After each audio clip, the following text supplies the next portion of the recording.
皆さん、こんにちは。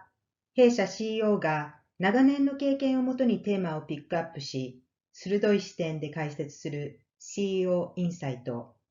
今回は、米国進出で失敗しないためのポイントを説明いたします。Welcome to CEO Insights for fall of 2023. In this episode, I want to talk about tips for doing business in America. We seem to get quite a few companies that want help coming into the US to launch their businesses or expand, etc. And some of these tips could apply for going to some other country as well, but we're focusing on America for this one. First point I want to kind of make, maybe it's obvious. A vast majority of Americans don't know how to dial an international phone number. Not too surprising. The point of that is, if you're going to do business here, you need a U.S. phone number. At the same time, you need a U.S. office address. Ideally, you've got some kind of U.S. website, whether it's a landing page or something. So it appears that you're actually in the U.S. or even if you only have a mailbox. Is Americans like to do business with other Americans. Now that's true if you're in Japan, you like to do business with other Japanese. Pick a country, that's pretty common everywhere in the world.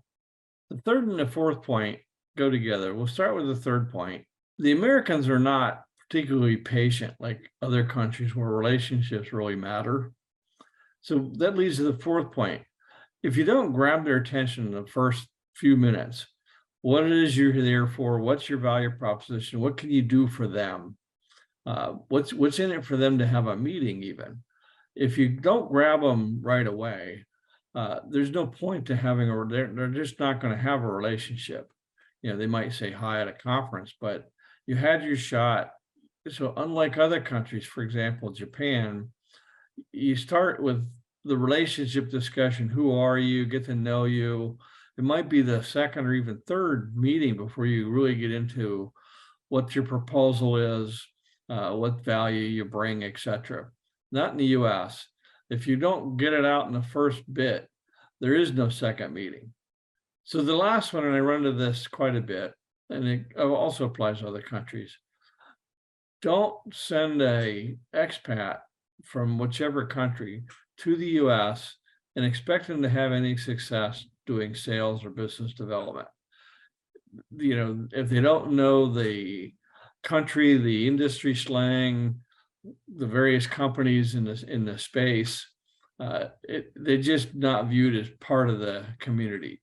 And that kind of applies to other countries. For example, in Japan, an American salesperson generally doesn't do very well, and not just on the language barrier, but just the business culture differences. So I guess the whole point of this session is, if you're going to do business in America, act like an American.